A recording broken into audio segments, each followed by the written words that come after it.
Good afternoon students, I am Shainda Khan, your chemistry teacher.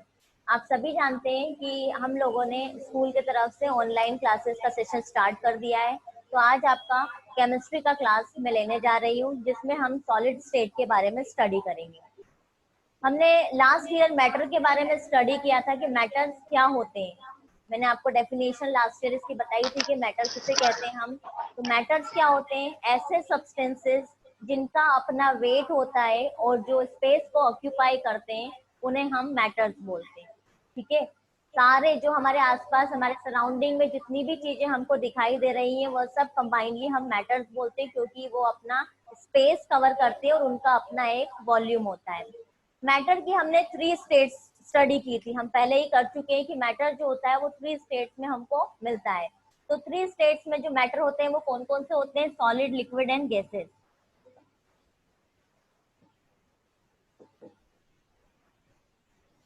ये 3 study जो states हैं हमने स्टडी किया है, solid, liquid and gases. Liquid and gases के बारे में हम लोग लास्ट ईयर स्टडी कर चुके हैं बहुत ही अच्छे तरीके से। हमने सारी इनकी प्रॉपर्टीज, इनमें रिएक्शंस किस तरीके से होती है, सब कुछ हम लोगों ने पढ़ा है लिक्विड एंड गैसेस के बारे में लास्ट ईयर। इस बार हम सॉलिड स्टेट, मतलब सॉलिड जो मैटर का सॉलिड स्टेट है, उसकी हम स्टडी करेंगे। इस पूरे चैप्टर में आपको सॉलिड के बारे में ही पढ़ना है कि सॉलिड की प्रॉपर्टीज क्या क्या होती है, इसके कितने टाइप्स होते हैं, इसमें क्या क्या प्रोसेसेस होती है, वो सब कुछ आपको इसमें स्टडी करना है। तो सबसे पहले हम सॉलिड की डेफिनेशन देखें कि सॉलिड होता क्या है। अगर आपको सॉलिड की डेफिनेशन पूछी जाए कि सॉलिड क्या होता है, तो सॉलिड एक ऐसा सब्सटेंस होता है जिसमें कि एक डेफिनेट अरेंजमेंट होता है। मतलब जितने भी सॉलिड्स होंगे आपके, वो सब एक डेफिनेट अरेंजमेंट में आपको मिलते हैं, उसे हम सॉलिड बोलते हैं। ठीक है, एक पर्टिकुलर शेप जो है एक्वायर करते हैं, उसे हम सॉलिड्स बोलते हैं। क्लियर हो गया? तो सॉलिड्स क्या हो गए? सॉलिड्स ऐसे सब्सटेंसेस हो गए जो कि एक डेफिनेट शेप जो होते हैं वो फॉर्म करते हैं। ठीक है, मान लीजिए हमने एक लॉग लिया है, कुछ भी हम एक सॉलिड लेते हैं, इसमें जो पार्टिकल्स होते हैं, मैंने आपको अभी बताया है कि एक डेफिनेट पैटर्न में अरेंज होते हैं और इनके बीच में जो स्पेस होता है वो बहुत ही कम होता है। तो जो पार्टिकल्स होते हैं वो किस तरीके से अरेंज होते हैं? इस तरीके से पास पास बिल्कुल एक दूसरे से चिपके हुए अरेंज होते हैं और एक डेफिनेट पैटर्न में अरेंज रहते हैं।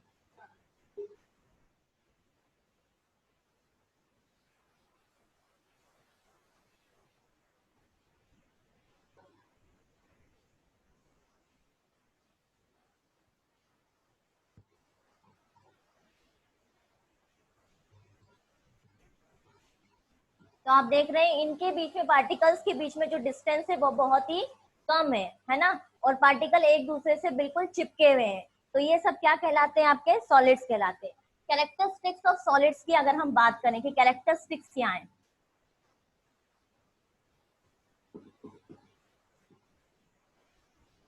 अभी मैंने आपको बताया फर्स्ट पॉइंट के they have definite shape.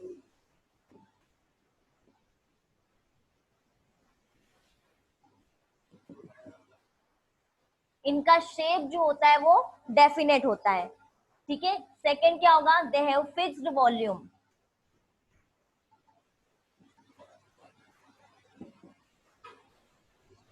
Volume भी क्या होगा? इनका फिक्स्ड होगा। ठीक है, थर्ड पॉइंट होगा लो कंप्रेसिबिलिटी। जो सॉलिड्स होते हैं उनकी कंप्रेसिबिलिटी बहुत ही लो होती है as compared to liquid and gases, तो दे शो लो कंप्रेसिबिलिटी।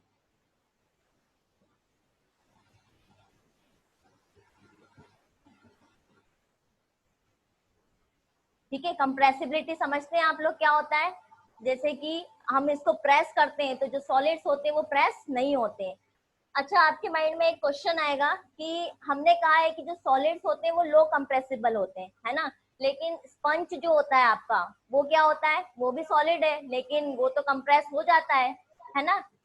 तो उसमें क्या है, कैसे, क्यों हम उसको सॉलिड बोल रहे हैं? कोई बता सकता है? जिसको आंसर पता हो वो अपना माइक जो है अनम्यूट करे और मुझे आंसर बताएं। Anybody knows? कि हम बोल रहे हैं कि जो सॉलिड की प्रॉपर्टी के हिसाब से हम बोल रहे हैं कि लो कंप्रेसिबल होते हैं, लेकिन स्पंज जो होता है वो क्या होता है? कंप्रेसिबल होता है। जितना हम उसको दबाते हैं उतना वो दबता जाता है। है ना। तो ऐसा क्यों होता है कि फिर भी वो सॉलिड की कैटेगरी में आता है? किसी को पता है कुछ?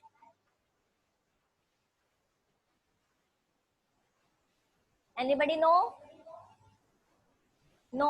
ओके। ऐसा इसलिए होता है, देखो बेटा, आप लोगों ने स्पंज को अगर गौर से देखा हो तो उसके बीच में आपने पोर्स देखे होंगे, है ना, छोटे छोटे बारीक बारीक से पोर्स होते हैं। उन पोर्स में क्या होता है, एयर जो होती है वो फिल्ड हो जाती है ना। तो जैसे ही हम क्या करते हैं, हमको पता है कि एयर जो होती है वो कंप्रेसिबल होती है। एयर में स्पेस जो पार्टिकल्स जो होते हैं वो बहुत ही फैले हुए होते हैं, और जितना हम उनको कंप्रेस करते हैं वो कंप्रेस होती जाती है। तो उसी तरीके से क्या होता है, स्पंज में जो पोर्स होते हैं उन पोर्स के बीच में एयर होती है, और जैसे जैसे हम वो स्पंज को दबाते जाते हैं वैसे वैसे क्या होता जाता है, वो कंप्रेस होता जाता है। इसी वजह से although it is solid, but ये क्या होता है कि कंप्रेस इजिली हो जाता है, because they have small pores and in that pores air filled. ठीक है, एयर फिल्ड होती है, और एयर की प्रॉपर्टी ये होती है कि वो कंप्रेस हो जाती है। ठीक है, तो थर्ड पॉइंट हो गया हमारा लो कंप्रेसिबिलिटी। इसके अलावा फोर्थ जो कैरेक्टरिस्टिक होगा, हमको पता है कि सॉलिड जो होते हैं हार्ड होते हैं और ब्रिटल होते हैं।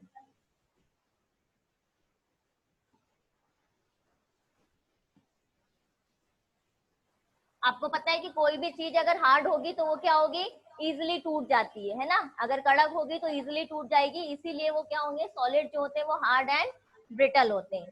ठीक है, नेक्स्ट जो होगा, जो प्रॉपर्टी होती है, पार्टिकल्स ऑफ सॉलिड जो होते हैं वो केवल अपनी ही पोजीशंस पर वाइब्रेट करते रहते हैं। ठीक, क्या बोल रही हूँ मैं, कि particles of solid vibrate on their own position.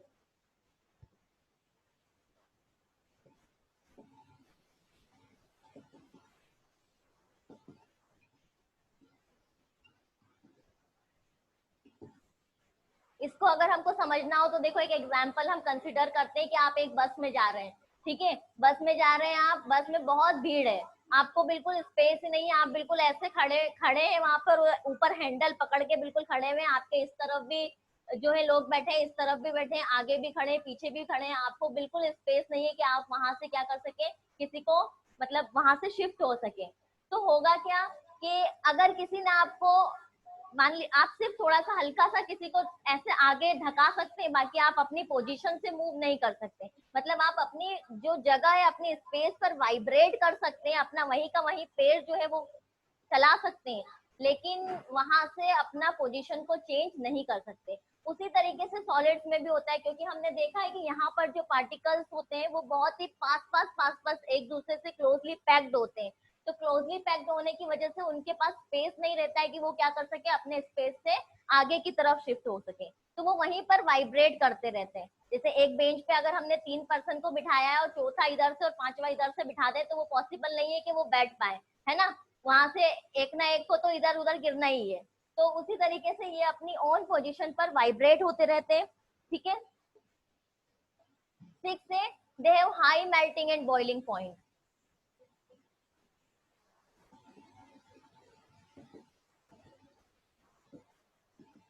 इनका जो मेल्टिंग एंड बॉइलिंग पॉइंट होता है वो हाई होता है। हाई क्यों होता है, क्योंकि हमको पता है कि सॉलिड है, कोई भी सॉलिड चीज होगी तो उसको मेल्ट होने के लिए या बॉइल्ड होने के लिए हमको ज्यादा टेम्परेचर की जरूरत पड़ेगी। हाई बॉइलिंग पॉइंट और हाई मेल्टिंग पॉइंट जाएगा, इसलिए ये जो होते हैं वो high melting point and boiling point show करते हैं। ठीक है, आपको समझ में आया, ये कैरेक्टरिस्टिक्स ऑफ सॉलिड थे, ये जनरल चीजें थी जो कि हम पहले भी पढ़ चुके हैं। मैंने आपको एक बार रिवाइज करवा दिया कि ये क्या हो गया, दे हैव डेफिनेट शेप, जितने भी सॉलिड होंगे उनका अपना एक डेफिनेट फिक्स्ड शेप होगा। फिक्स्ड शेप है, फिक्स्ड वॉल्यूम है, लो कंप्रेसिबिलिटी है, हार्ड एंड ब्रिटल होते हैं। ठीक है, अपनी ही पोजीशन पर वाइब्रेट करते रहते हैं और high melting and boiling point show करते हैं। ठीक है, इतना समझ में आया आप लोगों को? Anybody have any doubt? Mimansa, can you hear me? Yes, ma'am. Please unmute your mic. Mimansa,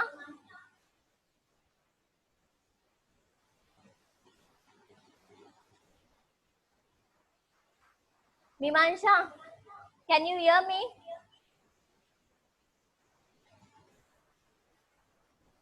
If you want to ask any question, you can ask here.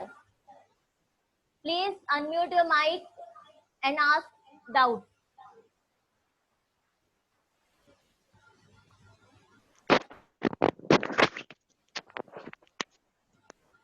Can we go through next?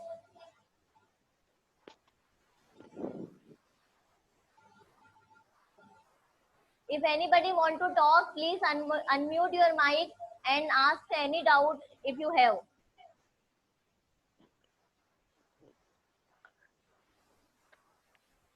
Otherwise, I will go next topic. No doubt? No, ma'am. Okay. Now, next topic is classification of solids.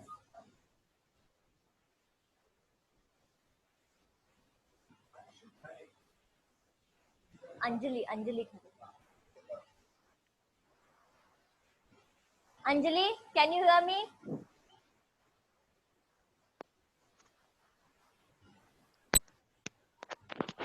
Yes, ma'am. Can you hear me? Yes, ma'am. Do you have any doubts regarding this topic? No. It is clear? Yes, ma'am. Okay. Next is classification of solids. If you want to talk, please unmute your mic and talk, and then after talking, after asking doubt, you can mute your mic.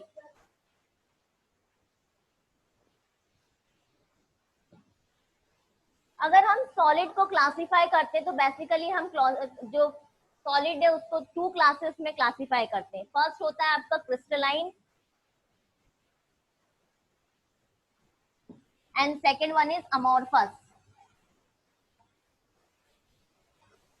ठीक है, 2 classes में हमने solid को classify किया. First हो गया आपका crystalline solid and second one is amorphous solid. ठीक है, दोनों को हम डिटेल में स्टडी करते हैं. फर्स्ट हम लेते हैं क्रिस्टलाइन सॉलिड को. क्रिस्टलाइन सॉलिड ऐसे सॉलिड्स होते हैं जिनका की जो पार्टिकल्स, कंस्टिट्यूएंट पार्टिकल्स होते हैं वो एक डेफिनेट पैटर्न में 3 डायमेंशनल रेगुलर अरेंजमेंट शो करते हैं. क्या बोला मैंने? क्रिस्टलाइन सॉलिड्स ऐसे सॉलिड्स हैं जिनमें की कंस्टिट्यूएंट पार्टिकल्स 3D अरेंजमेंट, एक रेगुलर 3D अरेंजमेंट शो करते हैं. फर्स्ट पॉइंट क्या होगा? They are arranged in regular 3D arrangement.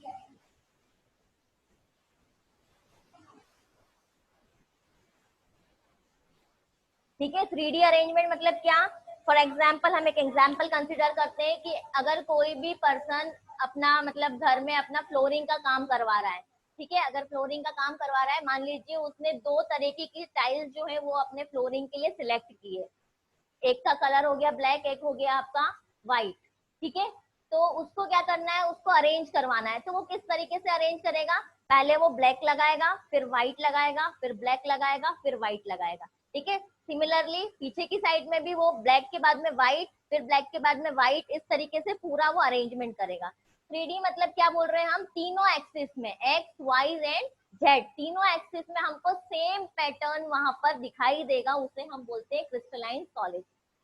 ठीक है, समझ में आया? मतलब ये रूम में भी सेम पैटर्न है, इसके पास वाले रूम में भी सेम पैटर्न है, उसके आगे वाले में भी सेम है और पीछे वाले में भी सेम है.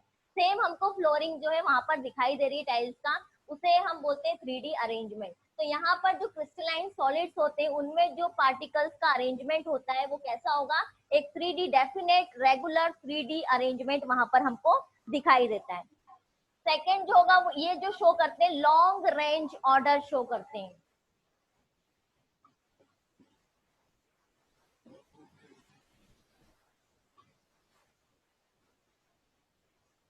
You can write it in your CW copy also from here.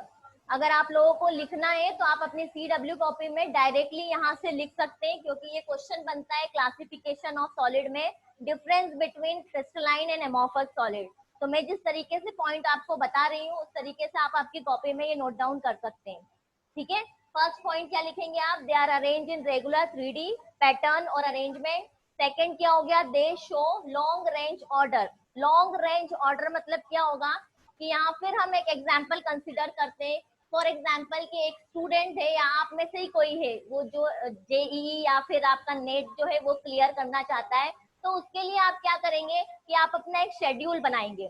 आप मॉर्निंग में 4 o'clock उठते हैं, है ना, एक दिन आपने वो शेड्यूल को लिया, आप शुरुआत के दिन में आप 4 o'clock पे उसको उठे, आपने स्टडी किया, आपने फिजिक्स पढ़ा, केमिस्ट्री पढ़ा, मैथ्स पढ़ा 1-1 घंटा, है ना, उसके बाद में फिर आप क्या किया, आप स्कूल गए, फिर आप शाम को कोचिंग गए। तो इस तरीके से आपने उसको फॉलो किया एक शेड्यूल बना के। फर्स्ट डे आपने किया, सेकेंड डे आपने किया, थर्ड डे आपने किया, फोर्थ डे आपको आलस आ गया, आपने कहा कि नहीं आज तो सो जाते हैं, फिफ्थ डे सेम वही पहले वाला आपने कर लिया। तो ये क्या हुआ, एक लॉन्ग रेंज ऑर्डर नहीं हुआ, मतलब आपने उसको ब्रेक कर दिया। आपने 2 दिन तो उसको फॉलो किया, आपने शेड्यूल बनाया उसको, लेकिन बाद में फिर आपने उसको ब्रेक कर दिया। तो इस तरीके के अरेंजमेंट को हम लॉन्ग रेंज नहीं बोलते। लॉन्ग रेंज क्या होगा, आपने first day, second day, third day और उसको अपना रूटीन बना लिया, मतलब आप कंटिन्यू उसको फॉलो कर रहे हैं, तो उसको हम बोलेंगे लॉन्ग रेंज। तो उसी तरीके से यहाँ पर भी हम देखेंगे अरेंजमेंट जो पार्टिकल्स का होगा, कंस्टिट्यूएंट पार्टिकल का, वो एक लॉन्ग ऑर्डर में होगा, बीच में टूटेगा नहीं, बहुत लंबा सा ये ऑर्डर क्रिएट कर सकते हैं, ठीक है, लंबे ऑर्डर में ये चलते हैं। नेक्स्ट है sharp melting and boiling point होता है।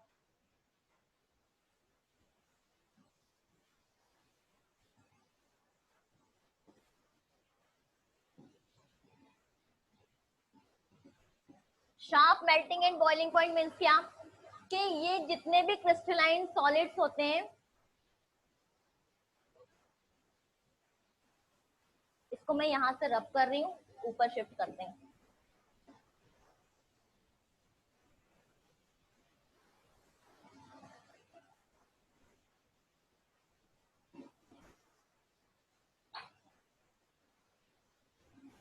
थर्ड पॉइंट क्या है, they shown sharp melting point and boiling point.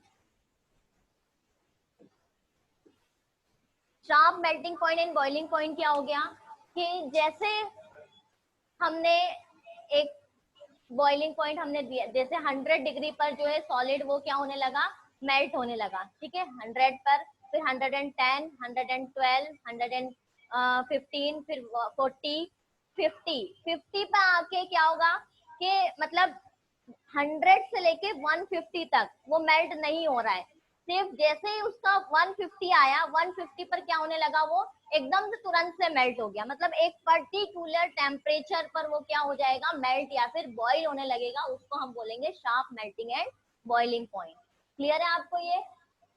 Sharp melting and boiling point मतलब क्या, एक फिक्स्ड टेम्परेचर पर वो एकदम से मेल्ट या फिर बॉईल होगा, फिक्स्ड हमको वहां पर टेम्परेचर वहां पर हमको ऑब्टेन होगा, उसे हम बोलेंगे sharp melting and boiling point. Clear है? फोर्थ पॉइंट होगा कि जब हम इनको नाइफ से कट करते हैं, कोई एक शार्प नाइफ लिया हमने और इन क्रिस्टलाइन सॉलिड को हम अगर नाइफ से कट कर रहे हैं, तो ये हमको शार्प एजेस जो है वो प्रोड्यूस करते हैं या ऑब्टेन करवाते हैं। मतलब अगर हमने एक सॉलिड ले लिया, उसको हमने बीच से कट किया, तो हमको जो उसकी एजेस होती है, वो जो उसके कोने होंगे या जो किनारे होते हैं, वो हमको बिल्कुल शार्प मिलते हैं, ठीक है।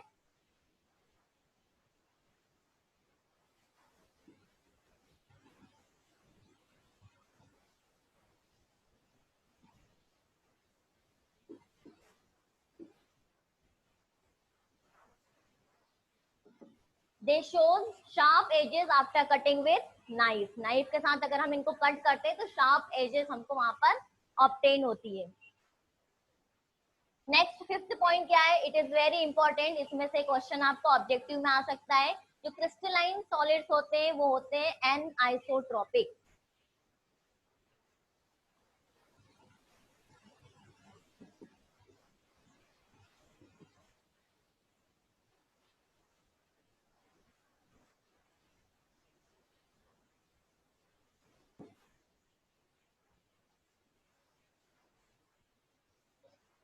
क्रिस्टलाइन सॉलिड्स जो होंगे वो क्या होंगे, आपके एन आइसोट्रोपिक्स होते हैं, ठीक है। अब यहाँ पर एक टर्म आपके पास आई एन आइसोट्रोपिक। एन आइसोट्रोपिक मतलब क्या, ये आपका ऑब्जेक्टिव इसमें से पूछ सकते हैं कि what is the meaning of anisotropic. Anisotropic मतलब क्या, अगर हम इनकी कोई भी फिजिकल प्रॉपर्टी मेजर करते हैं, फिजिकल प्रॉपर्टी में फॉर एग्जांपल जैसे इसकी कंडक्टिविटी हो गई, इसका मेल्टिंग एंड बॉइलिंग पॉइंट हो गया, या फिर रिफ्रैक्टिव इंडेक्स हो गया, तो अगर हम रिफ्रैक्टिव इंडेक्स या मेल्टिंग बॉइलिंग पॉइंट या कंडक्टिविटी इनकी मेजर करते हैं, तो क्या होगा कि हमने देखा है कि ये क्या होते हैं, बिल्कुल एक डेफिनेट पैटर्न में अरेंज होंगे, तो इनकी जो डायरेक्शन होगी, ठीक है, मतलब अगर यहाँ पर हम रिफ्रैक्टिव इंडेक्स मेजर कर रहे हैं किसी सॉलिड का, क्रिस्टलाइन सॉलिड का, तो यहाँ पर रिफ्रैक्टिव इंडेक्स अलग आएगा। अगर हम इधर से मेजर कर रहे हैं तो इधर रिफ्रैक्टिव इंडेक्स अलग आएगा। अगर हम इधर मेजर कर रहे हैं ऐसे तो रिफ्रैक्टिव इंडेक्स अलग आएगा।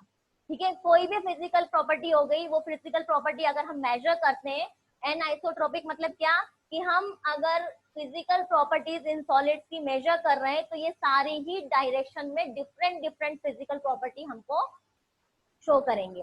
तो डेफिनेशन में आप लिख सकते हो कि एनाइसोट्रोपिक मतलब क्या होते हैं, ऐसे सॉलिड जो कि डिफरेंट डायरेक्शन में डिफरेंट फिजिकल प्रॉपर्टी शो करते हैं, उन्हें हम एनाइसोट्रोपिक बोलते हैं। क्लियर हो गया? इसके जो एग्जाम्पल होंगे वो एग्जाम्पल आप देखोगे कि KCl हो गया, NaCl हो गया, ठीक है, NaCl and KCl is the example of crystalline solid.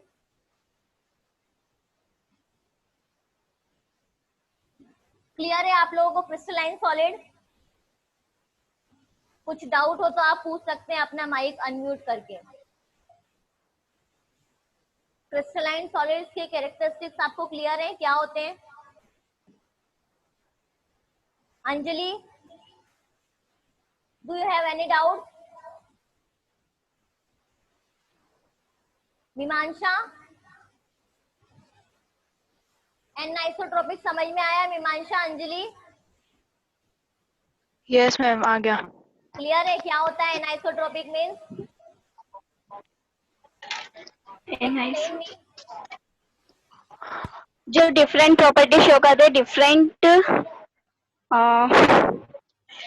Direction में, डिफरेंट डायरेक्शन में। हाँ, डिफरेंट फिजिकल प्रॉपर्टीज, हम फिजिकल प्रॉपर्टीज की हाँ, बात कर रहे हैं यहाँ पर, ठीक है। तो फिजिकल प्रॉपर्टीज क्या होंगी, डिफरेंट होंगी डिफरेंट डायरेक्शन में, उन्हें हम बोलते हैं एनाइसोट्रोपिक इन नेचर, ठीक है। अच्छा। एग्जाम्पल्स क्या क्या होगा इनके, डायमंड, KCl, NaCl, ये सब इनके एग्जाम्पल्स हैं।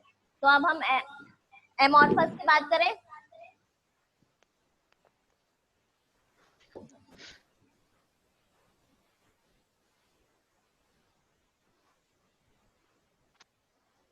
जो भी पॉइंट्स हमने स्टडी किए क्रिस्टलाइन सॉलिड्स में, उन्हीं के जस्ट अपोजिट जो हो जाएंगे वो एमॉर्फस के हो जाएंगे। मतलब हमको डिफरेंस इसमें एक्सप्लेन करना है, तो जो हमारे क्रिस्टलाइन के डिफरेंस में हमने पॉइंट्स लिखे, उनका अपोजिट जो हो जाएगा वो क्या हो जाएगा, आपका एमॉर्फस का हो जाएगा। तो फर्स्ट पॉइंट क्या था हमारा?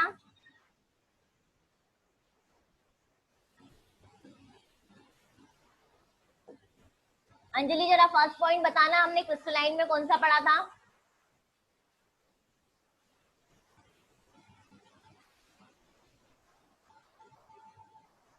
अंजलि, फर्स्ट जी पॉइंट मैम। क्रिस्टलाइन का फर्स्ट पॉइंट क्या था हमारा, डेफिनेशन?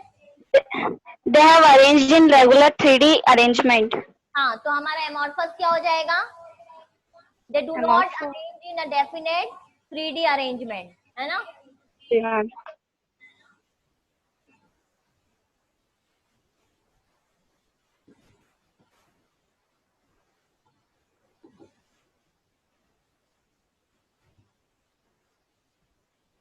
सेकंड क्या था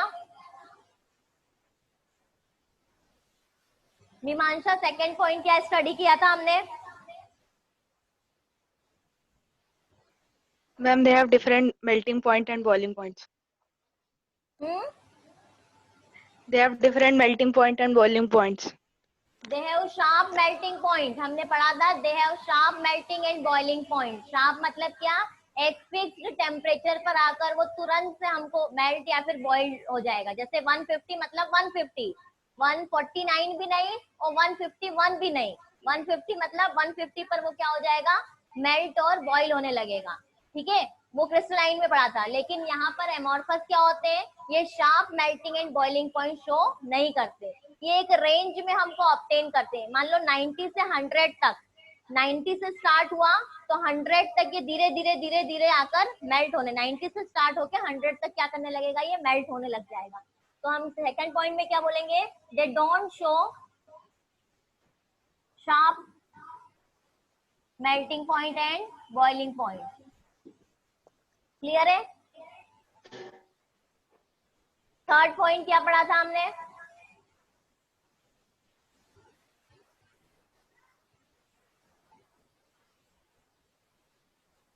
अंजलि, थर्ड पॉइंट क्या था हमारा क्रिस्टलाइन का?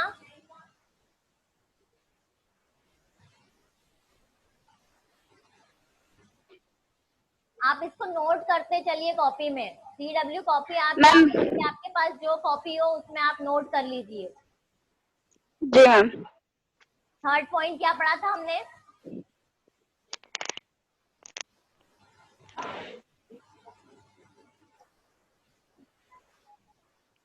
चलिए मैं बताती हूँ। दे शो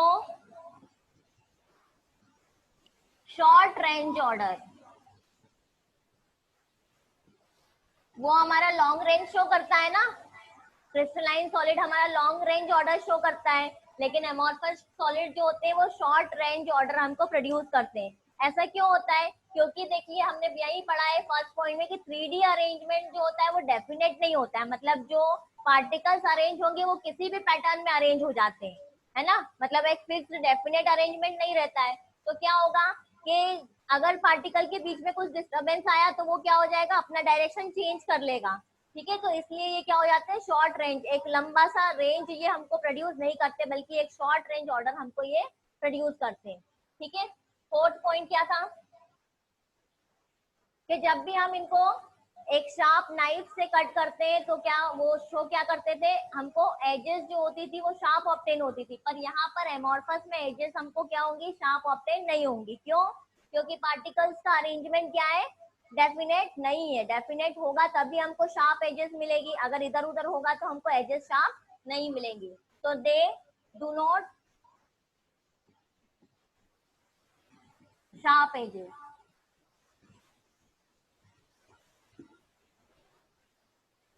ठीक है, एजेस हमको यहाँ पर शार्प नहीं मिल रही है। नेक्स्ट जो पॉइंट है हमारा वो क्या है, हमने पढ़ा था कि जो क्रिस्टलाइन सॉलिड्स होते हैं वो एन आइसोट्रोपिक नेचर के होते हैं, लेकिन जो एमोर्फस होते हैं वो कैसे होंगे, आइसोट्रोपिक इन नेचर होते हैं।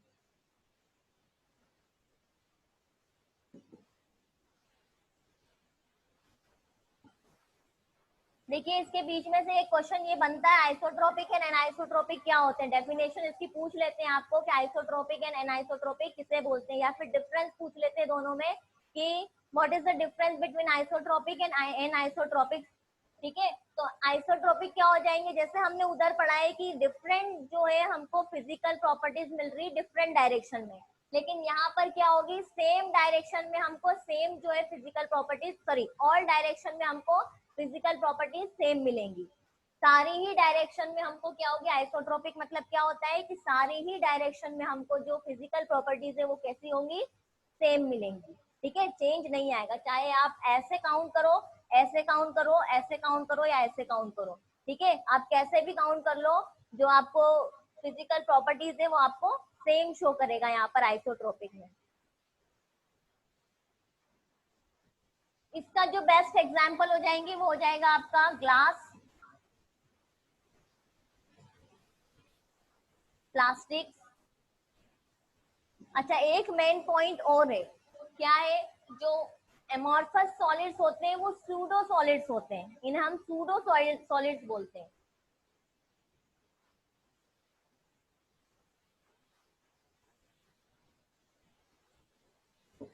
सूडो सॉलिड्स मतलब क्या होगा, झूठे, दिखाई हमको सॉलिड्स की तरह दे रहे हैं, लेकिन प्रॉपर्टीज जो होंगी वो सच में सॉलिड की तरह नहीं होती है, उन्हें हम बोलते हैं सूडो सॉलिड्स। तो एमोर्फस सॉलिड्स, बेस्ट एग्जांपल हम ग्लास का अगर लेते हैं, आपने देखा हो पुरानी बिल्डिंग्स, बहुत साल पुरानी जो बिल्डिंग्स होते हैं उसमें जो ग्लास लगते थे, ठीक है, कलर्ड ग्लास, वहां पर कलर्ड ग्लास वहां पर हमको दिखाई देते थे, विंडो वगैरह में कलर्ड ग्लास होते थे।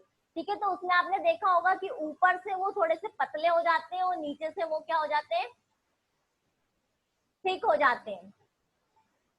ऊपर से पतले रहते हैं वो, नीचे से थिक हो जाते हैं ना। तो ऐसा क्यों होता है, क्या होता है कि धीरे धीरे क्या होता है, वो जो ग्लास होता है, हम क्या बोल रहे हैं कि सॉलिड की प्रॉपर्टी होती है वो डेफिनेट शेप का रहता है, हमने उन्हें क्या बोला है कि सूडो सॉलिड्स, एमोर्फस सॉलिड जितने भी होंगे वो सूडो सॉलिड्स होंगे। क्यों होंगे, क्योंकि ये क्या करते हैं, धीरे धीरे धीरे धीरे ये अपना जो कंस्टिट्यूएंट पार्टिकल्स है इनके, ये क्या करने लगते हैं, मूव करने लगते हैं, मतलब वो जो ग्लास है वो पिघलने लगता है और नीचे की तरफ इकट्ठा हो जाता है, इसीलिए हमको दिखाई देता है कि ऊपर से पतला और नीचे से मोटा वो ग्लास हमको दिखाई देता है। ठीक है, तो ये जो एमॉर्फस सॉलिड्स होंगे वो कैसे होगा, स्यूडो सॉलिड्स, और क्रिस्टलाइन सॉलिड्स कैसे होते हैं, ट्रू सॉलिड्स होते हैं। वो सच में सॉलिड्स होते हैं और अपनी सारी ही प्रॉपर्टीज सॉलिड की तरह वो शो करते हैं। क्लियर हो गया आपको? अगर हम एग्जाम्पल्स में डायग्राम देखें क्रिस्टलाइन सॉलिड और एमॉर्फस सॉलिड्स के, तो कैसे होंगे, मैं यहाँ शो करती हूँ आपको।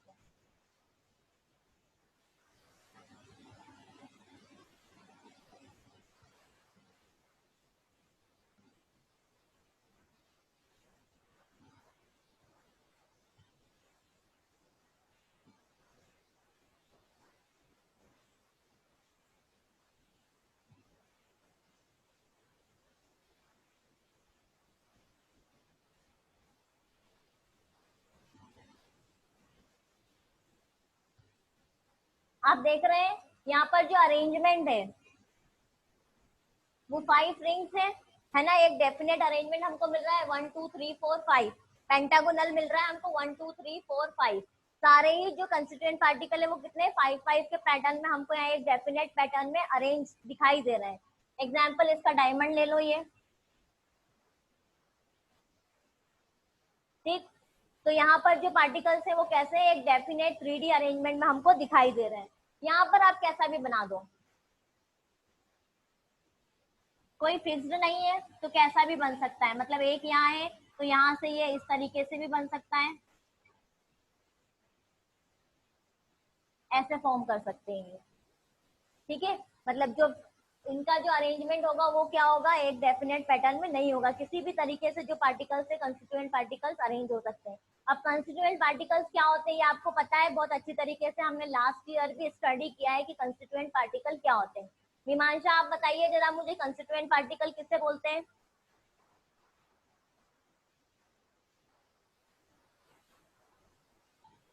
मीमांशा, मेरा क्वेश्चन आपको सुनाई दिया?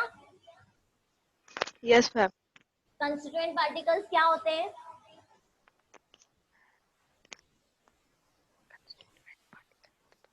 मैंने 3-4 बार पहले भी कंस्टिट्यूएंट पार्टिकल्स बोला है, तो होता क्या है आखिर ये कंस्टिट्यूएंट पार्टिकल?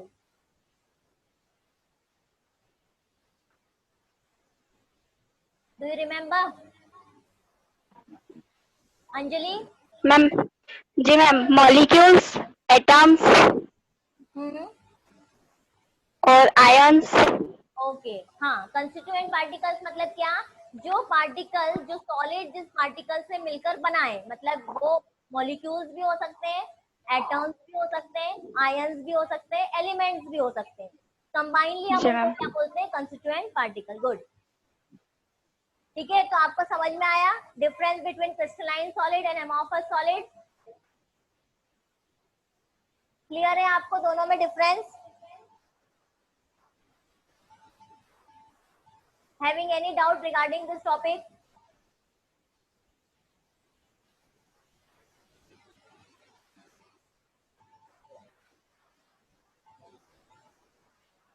क्लियर हो गया?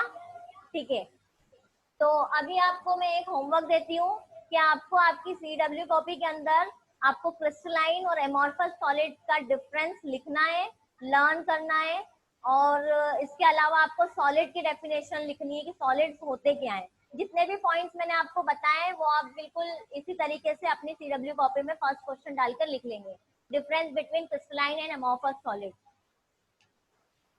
ठीक है, हम नेक्स्ट क्लास में अगला टॉपिक जो है वो डिस्कस करते हैं, मिलते हैं थोड़ी देर से, जिसमें हम क्लासिफिकेशन जो होंगे वो क्रिस्टलाइन सॉलिड के डिस्कस करेंगे। अभी हमने सॉलिड डिस्कस किया है और टाइप्स ऑफ सॉलिड डिस्कस किया है, जिसमें हमने क्रिस्टलाइन और एमॉर्फस सॉलिड जो है वो डिस्कस कर लिया है।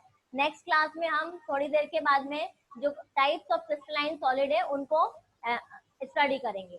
आप जो आपके फ्रेंड्स हैं उनको भी इन्फॉर्म कर दीजिए कि जो क्लास है वो थोड़ी देर में स्टार्ट होने वाली है। आपको लिंक फिर से हम लोग सेंड करेंगे, आप उसको ज्वाइन करिए, सारे फ्रेंड को आप इन्फॉर्म करिए। ठीक है, क्लियर है? Thank you.